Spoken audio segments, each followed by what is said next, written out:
Hello friends, career first 92 में आप सभी का स्वागत है। अगर आप जेएसएससी उत्पाद सिपाही झारखंड क्षेत्रीय प्रतियोगिता परीक्षा झारखंड टेट की तैयारी कर रहे हैं तो जुड़े रहे हमारे साथ ही क्लास 9th 10th 11th और 12th की केमिस्ट्री क्लासेस की वीडियोस और एमसी क्विज पाने के लिए हमारे चैनल को लाइक शेयर और सब्सक्राइब जरूर करें।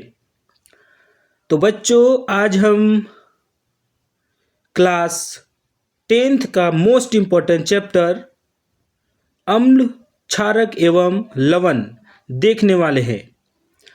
अम्ल, क्षारक एवं लवण से जितने भी इम्पोर्टेंट क्वेश्चंस बन सकते थे हमने आज के क्विज में शामिल किया है। तो आप लोग पेशेंस बनाए रखें, धैर्य बनाए रखें। वीडियो थोड़ा लंबा होने वाला है, 50 क्वेश्चंस का ये सीरीज है। तो चलिए क्विज शुरू करते हैं। तो आज का पहला प्रश्न है आपके स्क्रीन पर, कौन सा पदार्थ लाल लिटमस पत्र को नीला कर देता है? बच्चों, आप लोग प्रैक्टिकल में ये जरूर देखे होंगे कि अम्ल क्या है, क्षारक क्या है या फिर लवण क्या है। तो अम्ल वे पदार्थ होते हैं जो नीले लिटमस पत्र को लाल कर देते हैं और क्षारक वे पदार्थ होते हैं जो लाल लिटमस पत्र को नीला कर देते हैं। तो यहाँ पे पूछा जा रहा है कि कौन सा पदार्थ लाल लिटमस पत्र को नीला कर देता है, तो पदार्थ कौन सा होगा? ऑप्शन ए अम्ल, ऑप्शन बी लवण या फिर ऑप्शन डी सी क्षारक या फिर ऑप्शन डी इनमें से कोई नहीं। तो बच्चों, इसका राइट आंसर होगा ऑप्शन सी क्षारक। तो क्षारक वे पदार्थ होते हैं जो लाल लिटमस पत्र को नीला कर देते हैं। तो इसका राइट आंसर है ऑप्शन सी। चलिए नेक्स्ट प्रश्न की ओर आगे बढ़ते हैं। एक प्राकृतिक सूचक है, आपको बताना है कि नेचुरल इंडिकेटर क्या होता है। कमेंट सेक्शन में जरूर बताएं। तो एक प्राकृतिक सूचक है मिथाइल ऑरेंज, फिनोल्फ्थालीन, लिटमस या फिर इनमें से कोई नहीं। तो इसका राइट आंसर क्या होगा? लिटमस। तो लिटमस इसका राइट आंसर होगा। यह एक प्राकृतिक सूचक है। चलिए नेक्स्ट प्रश्न की ओर आगे बढ़ते हैं। हल्दी कैसा सूचक है? प्राकृतिक सूचक, रंगीय सूचक, संश्लेषित सूचक या फिर गंधीय सूचक? तो बच्चों, इसका राइट आंसर होगा ऑप्शन ए प्राकृतिक सूचक। हल्दी क्या है? प्राकृतिक सूचक है। तो इसका राइट आंसर है ऑप्शन ए। चलिए नेक्स्ट प्रश्न की ओर आगे बढ़ते हैं। तो बच्चों, क्वेश्चन लंबा है, वीडियो ज़्यादा लंबा ना हो जाए इसलिए हम डायरेक्ट आंसर को ही हिट करेंगे। तो आप लोग बने रहिए, है ना। निम्न में से कौन दुर्बल अम्ल है? आपको बताना है कि दुर्बल अम्ल, weak acid and strong acid, strong base and strong weak base होते हैं, दोनों तरह के होते हैं। तो यहाँ पे पूछा जा रहा है कि निम्न में से कौन दुर्बल अम्ल है, वीक एसिड है। तो जितने भी इनऑर्गेनिक एसिड्स होते हैं वे स्ट्रॉन्ग एसिड के कैटेगरी में आते हैं और जो ऑर्गेनिक एसिड्स होते हैं वे वीक एसिड के कैटेगरी में आते हैं। तो यहाँ पर हाइड्रोक्लोरिक अम्ल, H2SO4, HNO3 ये सभी क्या है? तीनों इनऑर्गेनिक एसिड्स है। और यहाँ पर CH3COOH यानी एसिटिक एसिड, ये हमारा क्या है? राइट आंसर ये होगा। ये हमारा क्या है? ऑर्गेनिक एसिड है जो कि दुर्बल एसिड है, दुर्बल अम्ल है। निम्न में से कौन गंधीय सूचक की तरह व्यवहार करता है? आपको बताना है कि गंधीय सूचक क्या होते हैं। तो बच्चों, गंधीय सूचक वे पदार्थ होते हैं जो अपने गंध में परिवर्तन लाकर हमें बताता है कि वो क्या है? अम्ल है, क्षारक है, क्या है। तो गंधीय सूचक आप लोग कमेंट सेक्शन में जरूर लिखें कि गंधीय सूचक के और कौन से एग्जाम्पल्स हो सकते हैं। तो इसका राइट आंसर यहाँ पर है हल्दी, लिटमस, चाइना रोज, प्याज। तो इसका राइट आंसर होगा प्याज। प्याज एक गंधीय सूचक की तरह व्यवहार करता है। राइट आंसर होगा ऑप्शन डी। चलिए नेक्स्ट प्रश्न की ओर आगे बढ़ते हैं। निम्न में से कौन प्रबल अम्ल है? तो निम्न में से कौन प्रबल अम्ल है? आपको बताना है कि स्ट्रॉन्ग एसिड कौन है। तो बच्चों, हमने बताया कि यहाँ पर जितने भी इनऑर्गेनिक एसिड होते हैं वह सभी क्या होते हैं? इनऑर्गेनिक एसिड स्ट्रॉन्ग एसिड होते हैं और ऑर्गेनिक एसिड जो होते हैं वे वीक होते हैं। तो यहाँ पर हाइड्रोक्लोरिक अम्ल, नाइट्रिक अम्ल, सल्फ्यूरिक अम्ल ये सभी क्या है स्ट्रॉन्ग एसिड में शामिल हैं। तो इसमें से भी सबसे ज़्यादा अगर स्ट्रॉन्ग अगर कहें तो हमारे पास ये सल्फ्यूरिक अम्ल सबसे ज़्यादा स्ट्रॉन्ग है। लेकिन यहाँ पे पूछा जा रहा है कि इसमें से कौन प्रबल अम्ल है, तो ये सभी क्या होगा इसमें शामिल है। HCl भी, HNO3, H2SO4, तो ऑप्शन डी इसका राइट आंसर होगा। तो चलिए नेक्स्ट प्रश्न की ओर आगे बढ़ते हैं।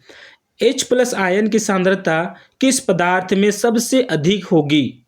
आपको बताना है H+ आयन की सांद्रता सबसे अधिक किस में होगी।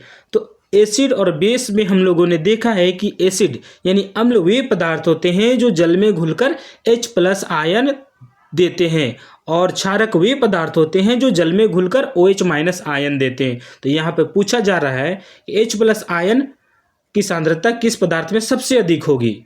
तो एसिड में तो H+ आयन होगा, एसिड जो है जल में घुलकर H+ आयन देते हैं, लेकिन कौन सा एसिड सबसे ज़्यादा H+ आयन प्रदान करेगा। तो यहाँ पे ऑप्शन है, ऑप्शन ए जठर रस, ऑप्शन बी नींबू का रस, ऑप्शन सी शुद्ध जल, या फिर option D milk of magnesia. तो दोस्तों इसका राइट आंसर होगा ऑप्शन ए जठर रस, है ना। चलिए नेक्स्ट प्रश्न की ओर आगे बढ़ते हैं।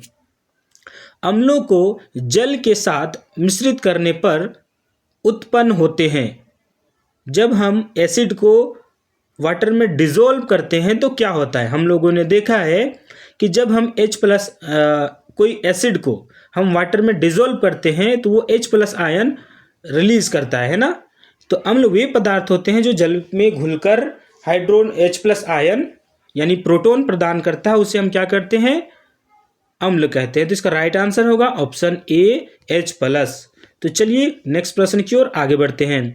क्षारक के जलीय विलयन में उत्पन्न होता है। क्षारक के जलीय विलयन में क्या उत्पन्न होगा।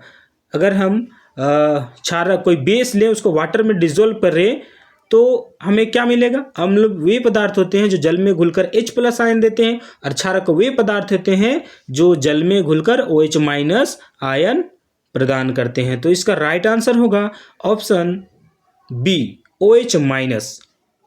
चलिए नेक्स्ट प्रश्न की ओर आगे बढ़ते हैं।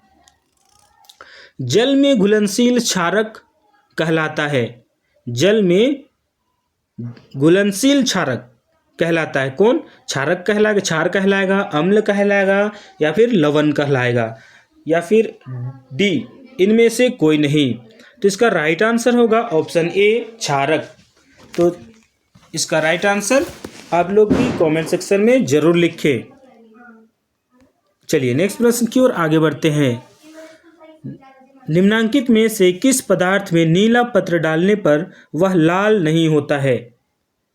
तो बच्चों आपको बताना है कि वह कौन सा पदार्थ है जिसमें अगर नीला लिटमस पत्र को डालेंगे तो वो लाल नहीं होगा, है ना।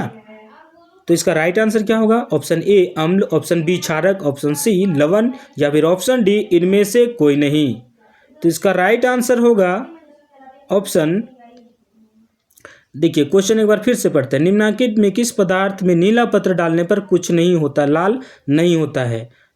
नीला पत्र डालने पर वह लाल नहीं होता है ना। तो वे क्या है, अम्ल वे पदार्थ होते हैं जो नीला लिटमस पत्र को लाल कर देते हैं और क्षारक वे पदार्थ होते हैं लाल को नीला कर देते हैं। तो इसका राइट आंसर होगा ऑप्शन बी क्षारक, है ना। चलिए नेक्स्ट प्रश्न की ओर आगे बढ़ते हैं।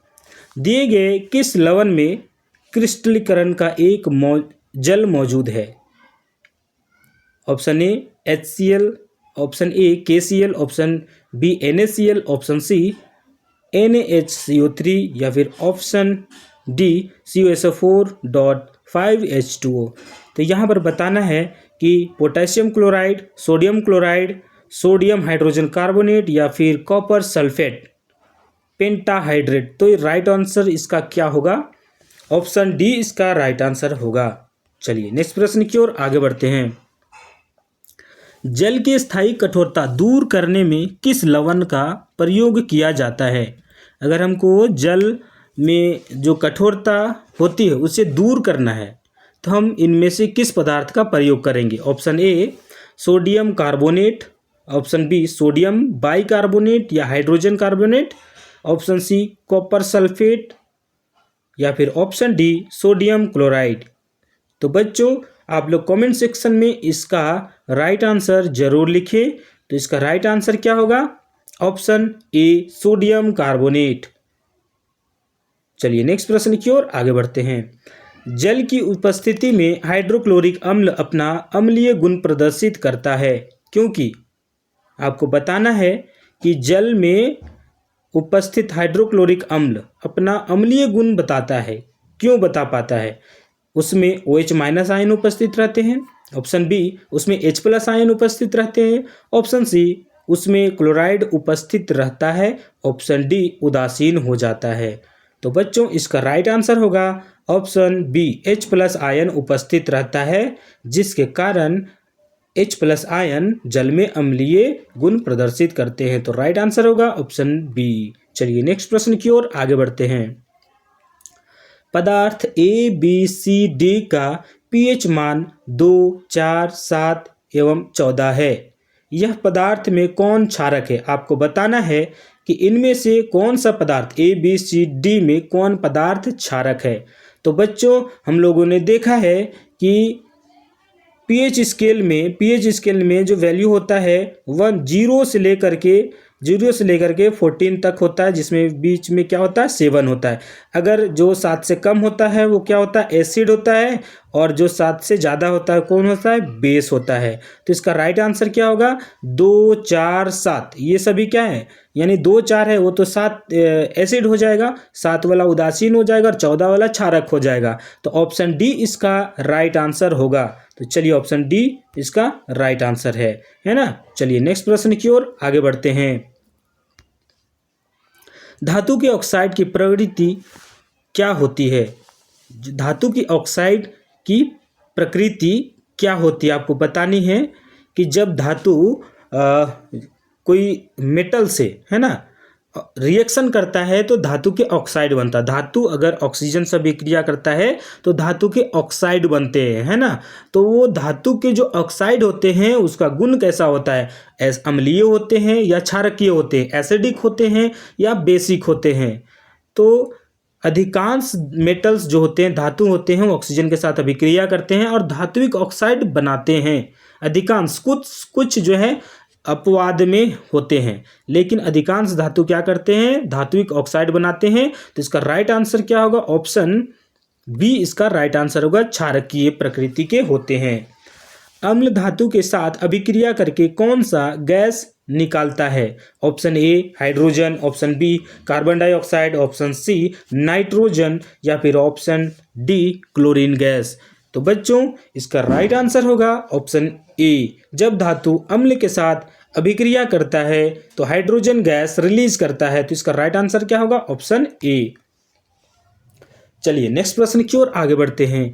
क्लोर क्षार प्रक्रम में से किस पदार्थ का निर्माण होता है?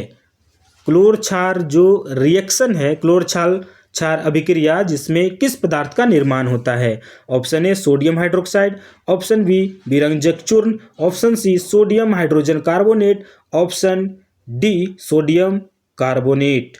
तो बच्चों इसका राइट आंसर आप लोग कमेंट सेक्शन में जरूर लिखें।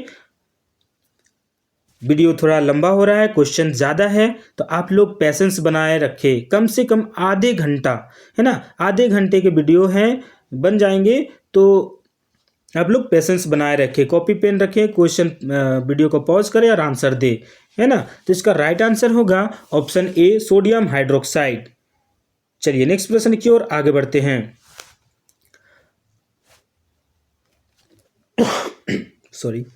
लिटमस विलियन बैगनी रंग का रंजक होता है जो निम्न में से किसी से निकाला जाता है? लिटमस विलियन बैगनी रंग का होता है जो निम्न में से किससे निकाला जाता है? Option A lichen lichen, option B लाल पत्ता गोभी, ऑप्शन सी हल्दी, ऑप्शन डी पेटूनिया। तो बच्चों इसका राइट आंसर होगा ऑप्शन ए लाइकेन या लीचेन। तो लिटमस पेपर का स्रोत क्या है? लीचेन है। और लिटमस विलियन जो बनाया जाता है बैगनी रंग का होता है, तो उसका भी क्या है, स्रोत लाइकेन ही है। तो इसका राइट आंसर होगा ऑप्शन ए। चलिए नेक्स्ट प्रश्न की ओर आगे बढ़ते हैं। सार्वत्रिक सूचक किस विलियन में उपस्थित किसकी विभिन्न सांद्रता को विभिन्न रंगों में प्रदर्शित करता है। सार्वत्रिक सूचक किसी विलियन में उपस्थित किसकी विभिन्न सांद्रता को विभिन्न रंगों में प्रदर्शित करता है। Option A hydride ion, option B hydrogen ion, option C chlorine ion या फिर ऑप्शन डी हाइड्रोक्साइड आयन। तो बताना है कि जो सार्वत्रिक सूचक होते हैं विभिन्न सूचकों का ये क्या होते हैं, मिश्रण होते हैं। तो ये क्या बताते हैं, हाइड्रोजन आयन को प्रदर्शित करते हैं। तो इसका राइट आंसर होगा ऑप्शन बी। चलिए नेक्स्ट प्रश्न की ओर आगे बढ़ते हैं। सार्वत्रिक सूचक है ऑप्शन ए विभिन्न सूचकों का मिश्रण, ऑप्शन बी जल एवं चीनी का मिश्रण, ऑप्शन सी विभिन्न धातुओं का मिश्रण या फिर ऑप्शन डी अमलगम। तो बच्चों इसका राइट आंसर आप लोग कमेंट सेक्शन में जरूर लिखें। तो इसका राइट आंसर होगा ऑप्शन ए विभिन्न सूचकों का मिश्रण। तो सार्वत्रिक सूचक यूनिवर्सल इंडिकेटर जो होता है वो अलग अलग इंडिकेटर्स का मिक्सचर होता है। तो ये राइट आंसर होगा ऑप्शन ए। चलिए नेक्स्ट प्रश्न की ओर आगे बढ़ते हैं। पीएच स्केल को विकसित किया गया, आपको बताना है कि पीएच स्केल को क्यों विकसित किया गया है। क्लोरीन आयन की सांद्रता ज्ञात करने के लिए, ऑप्शन बी विलियन की सांद्रता ज्ञात करने के लिए, ऑप्शन सी हाइड्रोजन आयन की सांद्रता ज्ञात करने के लिए या फिर ऑप्शन डी इनमें से कोई नहीं। तो बच्चों पीएच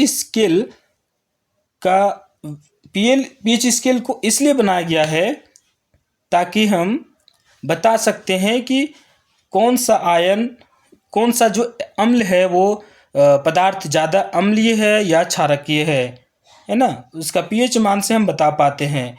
तो इसका राइट आंसर होगा ऑप्शन सी हाइड्रोजन आयन की सांद्रता ज्ञात करने के लिए हम पीएच स्केल का प्रयोग करते हैं। तो ऑप्शन सी इसका राइट आंसर होगा।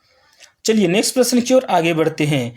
पीएच में, अच्छा यहाँ पर थोड़ा ध्यान देना है, पीएच ऐसे लिखा नहीं जाता है। पीएच पी हमारा स्मॉल होता है और एच क्या होता है, कैपिटल होता है। तो इस पर ध्यान दें, थोड़ा मिस्टेक है, टाइपिंग मिस्टेक। तो इसका क्या है, पीएच में पी सूचक है पुषांश यानी पोटेंज, जो एक जर्मन शब्द है। उसका अर्थ क्या होता है, पीएच में पी पोटेंज जर्मन शब्द है पोटेंज, तो अंग्रेजी में वो क्या होता है, उसका मीनिंग क्या होता है। तो राइट आंसर होगा ऑप्शन ए सांद्रता, ऑप्शन बी वृद्धि, ऑप्शन सी शक्ति या फिर ऑप्शन डी घुलनशीलता। तो इसका राइट आंसर होगा ऑप्शन सी शक्ति। तो बच्चों इसका राइट आंसर आप लोग कमेंट सेक्शन में जरूर लिखें और बताएं कि क्या हमारे आंसर देने से पहले आप लोगों ने इसका आंसर दे दिया। तो इसका राइट आंसर होगा ऑप्शन सी।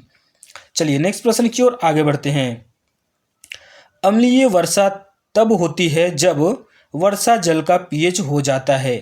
अब बताना है आपको कि अम्लीय वर्षा कब होती है, जब वर्षा यानी बारिश का जल का पीएच मान 5.6 से कम होता है, ऑप्शन बी 5.6 से अधिक होता है, 5.6 के बराबर होता है या फिर ऑप्शन डी 0.56 होता है। तो बच्चों इसका राइट आंसर होगा ऑप्शन ए 5.6 से कम।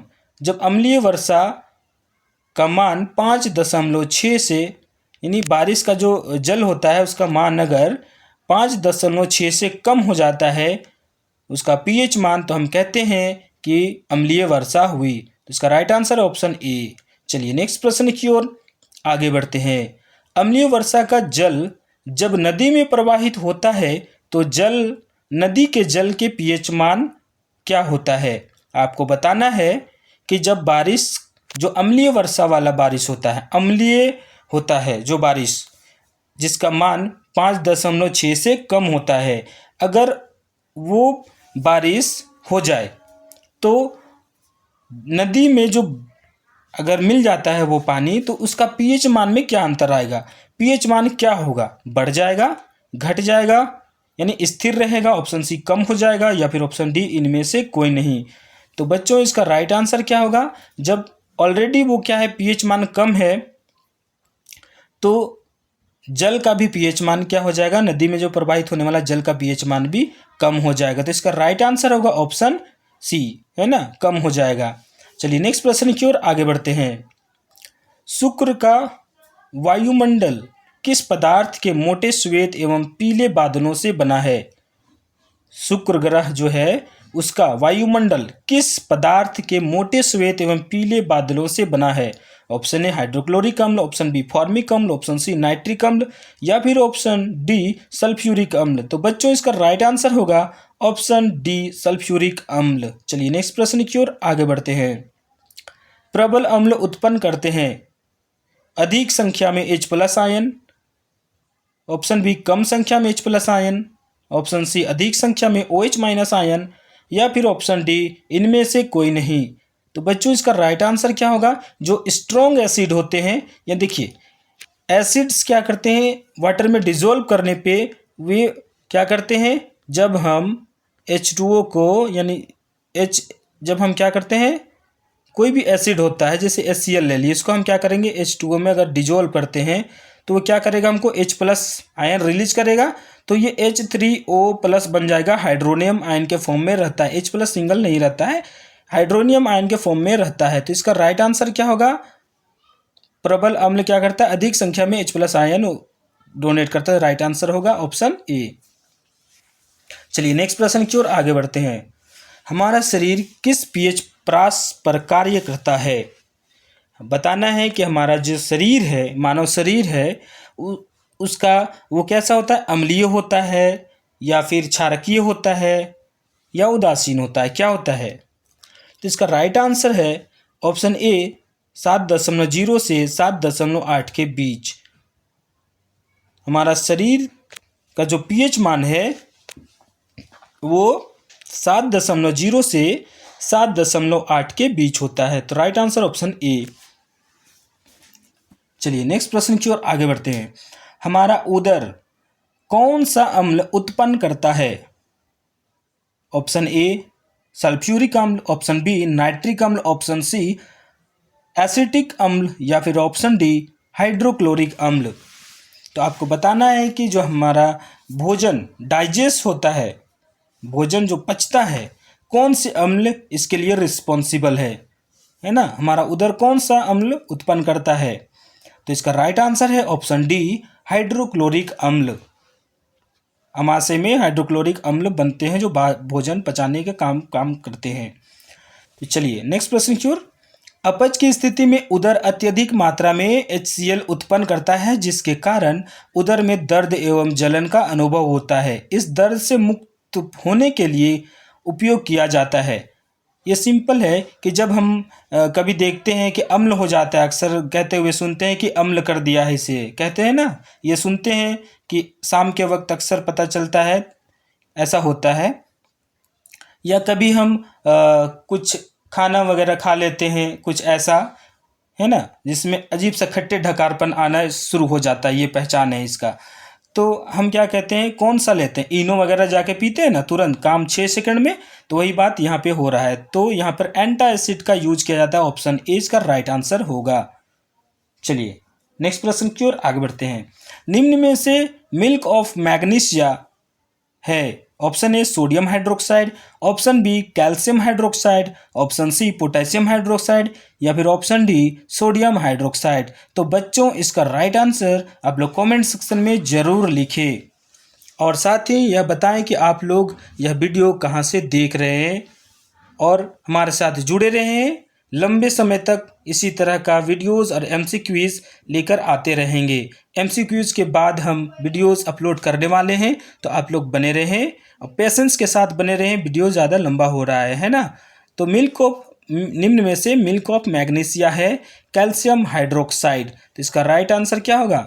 Option B. चलिए नेक्स्ट प्रश्न की ओर आगे बढ़ते हैं। मिल्क ऑफ मैग्नीशिया है प्रबल अम्ल, दुर्बल अम्ल, दुर्बल क्षारक, प्रबल क्षारक। तो आपको बताना है कि मिल्क ऑफ मैग्नीशिया क्या है। स्ट्रॉन्ग एसिड है, स्ट्रॉन्ग बेस है, वीक एसिड है, वीक बेस है। तो बच्चों मिल्क ऑफ मैग्नीशिया होता है वीक बेस, दुर्बल क्षारक। तो इसका राइट आंसर होगा ऑप्शन सी। चलिए नेक्स्ट प्रश्न की ओर आगे बढ़ते हैं। मुंह के पीएच का मान 5.5 से कम होने पर क्या होता है? मुंह का जो पीएच मान है, तो इसका अगर 5.5 से उसका मान कम हो जाता है तो क्या होता है? दांत झड़ने लगते हैं, दांत उगने लगते हैं, दांतों का क्षय प्रारंभ हो जाता है, ऑप्शन डी दांत उगना बंद हो जाता है। तो बच्चों इसका राइट आंसर कमेंट सेक्शन में जरूर लिखें। तो इसका राइट आंसर होगा ऑप्शन सी, दांतों का क्षय प्रारंभ हो जाता है। अगर मुंह का पीएच मान 5.5 से कम हो जाता है तो दांतों का क्षय होना शुरू हो जाता है। चलिए इसका right answer option C. Next प्रश्न की ओर आगे बढ़ते हैं। कोई विलयन लाल लिटमस को नीला कर देता है, इसका पीएच संभवतः क्या है? इसका पीएच का मान क्या होगा? Option A 1, option B 4, option C 5, option D 10। तो आपको बताना है कोई विलयन लाल लिटमस पत्र को नीला कर देता है, इसका पीएच मान क्या होगा? अगर नीला को लाल कर देता है तो वो क्या है? अम्ल है। और लाल को नीला कर देता है तो वो क्या है? क्षारक है। तो यहाँ पूछा जा रहा है जो लाल लिटमस को नीला कर देता है तो क्षारक है। अब बताना है कि अम्ल का मान 7 से कम होता है और क्षारक का मान 7 से अधिक होता है। तो यहाँ पर देखना है कि 7 से अधिक कौन है? ऑप्शन ए 1 है, ऑप्शन बी 4 है, ऑप्शन सी 5 है, यानी 7 से कम है। तो ए बी सी डी इसका नहीं होगा, ऑप्शन डी इसका राइट आंसर होगा, है ना 10। कोई विलयन अंडे के पीसे हुए कवच से अभिक्रिया कर एक गैस उत्पन्न करता है जो चूने के पानी को दूधिया कर देती है। इस विलयन में क्या होगा? बताना है आपको कि जब अंडे के चूर्ण में क्या होता है? कैल्शियम कार्बोनेट होता है। और कैल्शियम कार्बोनेट जब हाइड्रोक्लोरिक अम्ल से रिएक्शन करता है तो ये दूधिया कलर का, है ना, उसके बाद दूधिया पानी कलर जो होता है ना, पानी का रंग जो हो जाता है वो दूधिया कलर का हो जाता है। तो ऑप्शन क्या होगा? सी, ऑप्शन बी इसका राइट आंसर होगा, हाइड्रोक्लोरिक अम्ल। चलिए नेक्स्ट प्रश्न की ओर आगे बढ़ते हैं। अपच का उपचार करने के लिए निम्न में से किस औषधि का उपयोग होता है? जब अपच हो जाता है, भोजन कहते हैं ना अनपच हो गया, अपनी भाषा में कहते हैं ना कि अनपच हो गया, तो जब उस स्थिति में यानी भोजन अच्छा से पचता नहीं है तो हम कौन से औषधि का प्रयोग करते हैं? Option A antibiotic, option B analgesic, option C antacid, option D antiseptic. तो बच्चों इसका राइट आंसर आप लोग कमेंट सेक्शन में जरूर लिखें, है ना। तो इसका राइट आंसर होगा ऑप्शन सी एंटासिड। चलिए नेक्स्ट प्रश्न की ओर, है ना, नेक्स्ट प्रश्न की ओर आगे बढ़ते हैं। ताजे दूध का पीएच मान 6 होता है, ठीक है। दही बन जाने पर इसके पीएच मान में क्या परिवर्तन होगा? देखिए ताज़ा दूध जो होता है उसका पीएच मान कितना होता है? 6 होता है, लगभग 7 के आसपास। मतलब बहुत ज़्यादा अम्लीय नहीं होता है, क्षारकीय नहीं होता है ना, बहुत ज़्यादा अम्लीय भी नहीं होता, उदासीन भी नहीं, मतलब करीब होता है वो, है ना। तो बहुत ज़्यादा अम्लीय नहीं होता है। अगर हम उसका दही बना देते हैं तो दही कैसा होता है? खट्टा होता है। तो खट्टा पदार्थ जो होता है उसका पीएच मान क्या होता है? 7 से कम होता है। तो यहाँ पर इसका पीएच मान क्या हो जाएगा? घट जाएगा, 7 से कम हो जाएगा, है ना। तो राइट आंसर क्या होगा? ऑप्शन ए बढ़ जाएगा, ऑप्शन बी घट जाएगा, ऑप्शन सी अपरिवर्तित रहेगा, ऑप्शन डी इनमें से कोई नहीं। तो इसका राइट आंसर होगा ऑप्शन बी घट जाएगा। चलिए नेक्स्ट प्रश्न की ओर आगे बढ़ते हैं। निम्न में से किस पदार्थ का उपयोग अग्निशामक बनाने में किया जाता है? Option A sodium carbonate, option B sodium hydrogen carbonate, option C sodium chloride या फिर ऑप्शन डी सोडियम हाइड्रोक्साइड। तो बच्चों क्वेश्चन फिर से पढ़ें, वीडियो को पॉज करें, समझें, उसके बाद इसका आंसर देने की कोशिश करें। तो निम्न में से किस पदार्थ का उपयोग अग्निशामक बनाने में किया जाता है? अग्निशामक समझते हैं, यानी आग बुझाने के लिए जो घर के कोने में, हॉल में या फिर आपके स्कूल, ऑफिस, कभी मॉल वगैरह में देखते हैं, हॉस्पिटल में देखते हैं, कोने में एक छोटा सा सिलेंडर लगा होता है रेड कलर का। तो वो अग्निशामक सिलेंडर होता है ना। तो उससे बनाने के लिए उसमें कौन सा केमिकल रखा जाता है? तो इसका राइट आंसर होगा option sodium carbonate, sodium hydrogen carbonate यानी बेकिंग सोडा और H2SO4 का मिश्रण होता है, सल्फ्यूरिक अम्ल का मिश्रण होता है। कैल्शियम ऑक्सीक्लोराइड यौगिक का प्रचलित नाम क्या है? CaOCl2 यानी कैल्शियम ऑक्सीक्लोराइड का फेमस नेम क्या है? विरंजक चूर्ण, option B baking soda, option C धावन सोडा, ऑप्शन डी इनमें से कोई नहीं। तो बच्चों इसका राइट आंसर होगा ऑप्शन ए विरंजक चूर्ण। चलिए नेक्स्ट प्रश्न की ओर आगे बढ़ते हैं। कैल्शियम सल्फेट हेमीहाइड्रेट CaSO4.1/2H2O यानी ये किसका सूत्र है? दिया गया रासायनिक सूत्र निम्न में से किसका है? यानी calcium sulphate Hemy H2O hydrate है ना। तो ऑप्शन ए धोने का soda, option B gypsum, option C plaster of Paris, option D विरंजक चूर्ण। तो आपको बताना है ये किसका सूत्र है। तो इसका राइट आंसर होगा option C plaster of Paris. चलिए नेक्स्ट प्रश्न की ओर आगे बढ़ते हैं। निम्न में से कॉपर सल्फेट यानी नीला थोथा का रासायनिक सूत्र है। कॉपर सल्फेट का रासायनिक सूत्र क्या है? यहाँ पे देखना है आप लोगों को, नहीं तो एक ही फॉर्मूला, एक ही चीज़ है, कॉपर सल्फेट ही है चारों, है ना, CuSO4 ही है। लेकिन यहाँ पे सिर्फ फर्क है कि वाटर मॉलिक्यूल का। तो इसमें वाटर मॉलिक्यूल हल्का सा जो प्रेजेंट होता है उसमें सिर्फ डिफरेंस है। तो यहाँ पे देखना है option A 7H2O, option B 4H2O, option C 5H2O या फिर ऑप्शन डी 10H2O यानी कॉपर सल्फेट में कितने वाटर मॉलिक्यूल प्रेजेंट होते हैं।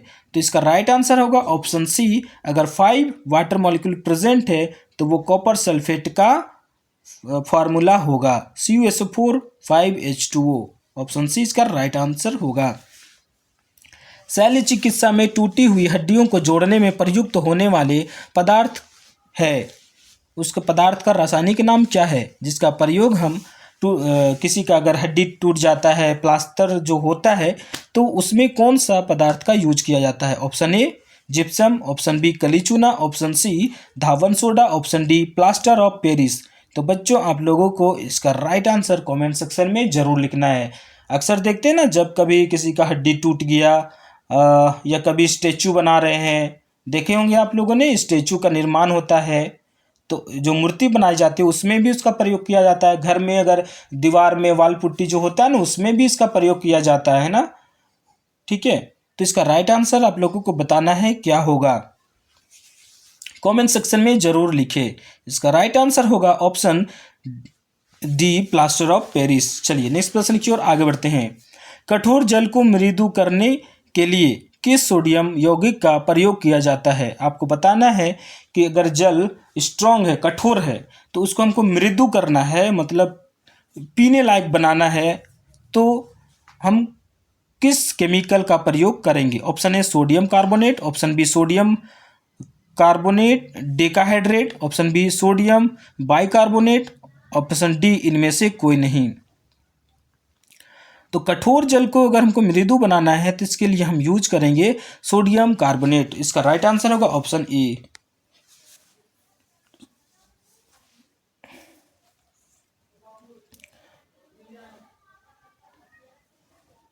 धोने का बच्चों बाय मिस्टेक है, वो थोड़ा सा पीछे हो गया है, सोडियम बाइकार्बोनेट होना चाहिए तो राइट आंसर।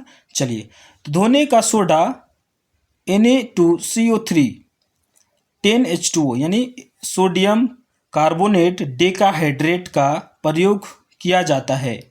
ऑप्शन ए कांच साबुन एवं कागज उद्योग में, ऑप्शन बी घरों में साफ सफाई में, ऑप्शन सी जल की स्थायी कठोरता दूर करने में, ऑप्शन डी उपरोक्त सभी। तो बच्चों इसका राइट आंसर आप लोग कमेंट सेक्शन में जरूर लिखें कि इसका राइट आंसर क्या होगा। तो इसका राइट आंसर है उपरोक्त सभी। हम कांच उद्योग में, साबुन एवं कागज उद्योग में, घरों के साफ सफाई में, जल के स्थायी कठोरता दूर करने में भी इसका प्रयोग करते हैं। उस पदार्थ का नाम बताएं जो क्लोरीन से क्रिया करके विरंजक चूर्ण बनाता है। वो कौन सा पदार्थ है जो क्लोरीन से अभिक्रिया करके विरंजक चूर्ण बनाता है? हम देखे हुए कैल्शियम हाइड्रोक्साइड, इसका रिएक्शन हम लोग क्लोरीन से करते हैं तो क्या बनता है, कैल्शियम ऑक्सी क्लोराइड का फॉर्मेशन होता है। तो वो कौन सा पदार्थ है आप लोगों को बताना है, calcium hydroxide, calcium oxide, calcium carbonate या फिर ऑप्शन डी इनमें से कोई नहीं। तो बच्चों इसका राइट आंसर होगा ऑप्शन ए calcium hydroxide. Calcium hydroxide chlorine से अभिक्रिया करके क्या बनाता है, विरंजक चूर्ण बनाता है। विरंजक चूर्ण का उपयोग किया जाता है ऑप्शन ए सूती एवं लीलन के विरंजन में, ऑप्शन बी पीने वाले जल को जीवाणु मुक्त करने में, ऑप्शन सी रासायनिक उद्योगों में एक उपाचय के रूप में। तो इसका राइट आंसर होगा ऑप्शन डी उपरोक्त सभी। विरंजक चूर्ण का प्रयोग सूती एवं लीलन के विरंजन में किया जाता है, पीने वाले जल को जीवाणु मुक्त करने में भी किया जाता है, रासायनिक उद्योगों में उपाचय के रूप में भी किया जाता है, यानी उपचायक के रूप में, ऑक्सीडेंट रिडक्टेंट होते हैं ना, तो इसमें उपचायक के रूप में भी किया जाता है। राइट आंसर होगा ऑप्शन डी। चलिए नेक्स्ट प्रश्न की ओर आगे बढ़ते हैं। बेकिंग सोडा का उपयोग किया जाता है। बेकिंग सोडा जो घर में यूज करते हैं, रोटी बनाते हैं ना, तो रोटियां क्या होती है, थोड़ा जब यूज करते हैं तो अच्छी फूलते हैं थोड़ा सा, है ना। तो वो बेकिंग सोडा का प्रयोग हम करते हैं।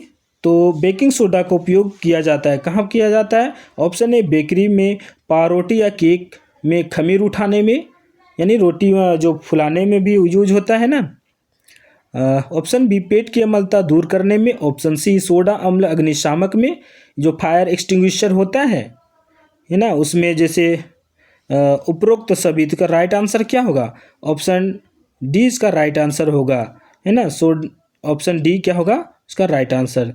चलिए नेक्स्ट प्रश्न की ओर आगे बढ़ते हैं। सिरका में कौन सा अम्ल पाया जाता है। सिरका, ऑप्शन ए एसिटिक अम्ल, ऑप्शन बी लैक्टिक अम्ल, ऑप्शन सी टार्टरिक अम्ल, ऑप्शन डी सिट्रिक अम्ल। तो आपको बताना है कि इन सभी अम्ल का स्रोत क्या है। आप लोग कमेंट सेक्शन में जरूर बताएं, एसिटिक अम्ल का स्रोत क्या है, सोर्स क्या है, लैक्टिक अम्ल का क्या है, टार्टरिक अम्ल क्या है, सिट्रिक अम्ल का क्या है। तो आप लोगों को कमेंट सेक्शन में इसको जरूर लिखना है ना। तो सिरका में कौन सा अम्ल पाया जाता है, तो इसका राइट आंसर है ऑप्शन ए एसिटिक अम्ल। चलिए नेक्स्ट प्रश्न की ओर आगे बढ़ते हैं। चाय में कौन सा अम्ल पाया जाता है, ऑप्शन ए टैनिक अम्ल, ऑप्शन बी मिथेनॉइक अम्ल, ऑप्शन सी सिट्रिक अम्ल, ऑप्शन डी एसिटिक अम्ल। तो बच्चों इसका राइट आंसर आप लोग कमेंट सेक्शन में जरूर लिखें। तो इसका राइट आंसर है ऑप्शन ए टैनिक अम्ल। तो चाय में टैनिक एसिड पाया जाता है, ऑप्शन ए इसका राइट आंसर है। चलिए नेक्स्ट प्रश्न की ओर आगे बढ़ते हैं।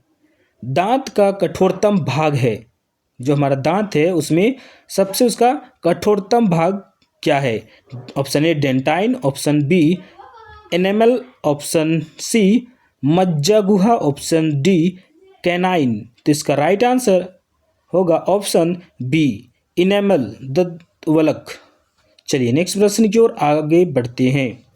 नेटल के डंक वाले बाल कौन सा अम्ल छोड़ जाते हैं जिसके कारण जलन वाले दर्द का अनुभव होता है, यानी नेटल के डंक में कौन सा अम्ल पाया जाता है। आप लोगों को बताना है कि ये नेटल क्या होता है, कमेंट सेक्शन में जरूर लिखें नेटल क्या होता है। क्या आप लोगों ने कभी देखा है या उसका डंक कभी अनुभव किया है, तो कमेंट सेक्शन में जरूर लिखें नेटल क्या होता है। तो यहाँ पर ऑप्शन इसका क्या होगा, ऑप्शन ए मिथेनॉइक अम्ल, ऑप्शन बी एसिटिक अम्ल, ऑप्शन सी सिट्रिक अम्ल या फिर ऑप्शन डी नाइट्रिक अम्ल। तो बच्चों इसका राइट आंसर होगा ऑप्शन ए मिथेनॉइक अम्ल, यानी फॉर्मिक अम्ल जो होता है, जो चींटी के डंक में होता है ना, तो वही यहाँ पर हो रहा है। ऑप्शन ए इसका राइट आंसर होगा। तो आज का क्विज यहीं पर समाप्त होता है। हम लोगों ने 50 क्वेश्चंस हम लोगों ने देखा। तो बच्चों आप लोग बताएं कि 10 क्वेश्चंस में 51 क्वेश्चंस में आप लोगों ने कितने क्वेश्चंस का सही आंसर दिया है, कमेंट सेक्शन में ज़रूर लिखें। तो बच्चों यहाँ पर बाय मिस्टेक कुछ क्वेश्चंस हो जाते हैं, वीडियो थोड़ा स्पीड चल रहा है ना, टाइमर लगा हुआ है, एक्सप्लेन करना पड़ रहा है, इसलिए बाय मिस्टेक कुछ ऑप्शंस यहाँ पर हो जाते हैं। तो आप लोग वीडियो को पीछे करके या थोड़ा सा वेट कर लें, उसका राइट आंसर हमने दिया है। तो यहाँ पे उसका राइट आंसर क्या होगा, हमने वीडियो को आप लोग पॉज करें, देखें, सही आंसर सबका मिल जाएगा। आप लोग कमेंट सेक्शन में ज़रूर लिखें आप लोगों को हमारा क्विज़ कैसा लग रहा है। तो वीडियो तो बहुत लंबा हो चुका है, करीब 40 मिनट का वीडियो बन चुका है, तो हमें यहीं पर क्विट करना पड़ेगा। इससे पहले हम अपने आंसर की ओर जाते हैं। इस प्रकार आप लोग देख सकते हैं, हम सभी को एक एक बार हम स्क्रॉल करते हैं। आप लोग वीडियो को पॉज करके सभी का आंसर देखा करें। वीडियो काफ़ी लंबा हो चुका है, करीब 1 घंटे का वीडियो 40 मिनट्स का वीडियो बन चुका है।